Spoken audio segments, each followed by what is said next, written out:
I'm here with Einar Vågmo, who's Product Management Director, Multiscreen at Conax. Einar, delivering content to multiple screens, is that becoming more or less complex for TV operators?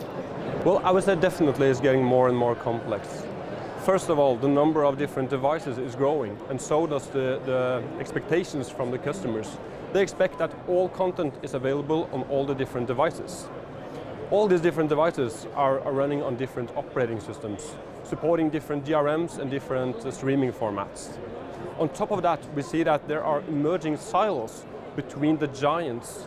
So for an operator, you need to support different DRMs and different streaming formats to support all these devices. To what extent are all devices equal in terms of the level of security they support? Well, they are not. What we see in the market now is that the different DRM providers, they are introducing different security levels. So the major DRM vendors, it is up to the hardware vendor how they are implementing the DRM. Some of the DRM implementations that we see, they are using hardware for security purposes. That gives one security level. Other DRM implementations are only software based, and that is another security level. So in total, we see different security levels on the different being, for example, within just the smart TV area. What are the challenges involved in delivering content to multiple screens with multiple DRMs? For the operator, this is quite complex to bring all this support into their ecosystem. For example, they need to support play-ready, wideband, fair play streaming to support the different devices. The complexity is also when you need to support different streaming formats. We see that just to support the major devices today, you need to support HLS and MPEG-Dash. To reach out to some devices, you also need to support the legacy smooth streaming. So as a matter of fact, to just support major devices, you need 3 different streaming formats and 3 different DRMs. And you can just imagine how complex this is getting to implement this into the ecosystem for the pay TV operator. What would you say is the current state of industry-wide initiatives to solve some of these problems and tackle some of these issues? We see some very good initiatives. Common encryption has been going on for a while now.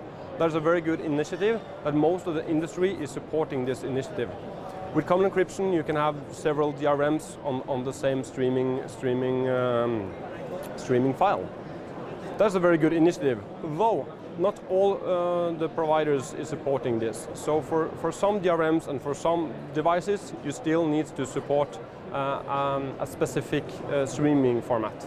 So you can just imagine all the storage you need to store all these files that is available for the end user. Can you talk a little bit about the additional challenges in providing security for UHD and early release window content? Yeah, so we see that for premium content and Ultra HD, we see new requirements. We also see this for the 4K requirements for movie labs, where they have very often they are require some hardware for security purposes. And for the pay TV operator, then you need to have this complexity from your backend, saying that okay, this content is available within this OS, but only on the devices that are using some kind of a hardware for the security purposes. So then we get a new level of complexity to support the different devices within the multiscreen area. Finally, can you tell me a little bit about what Conax is highlighting here at the show to tackle some of these challenges? Yeah, so what we show here is the multi-DRM capabilities that we have in the Contego backend. So we are supporting the traditional broadcast, we support IPTV and multiscreen.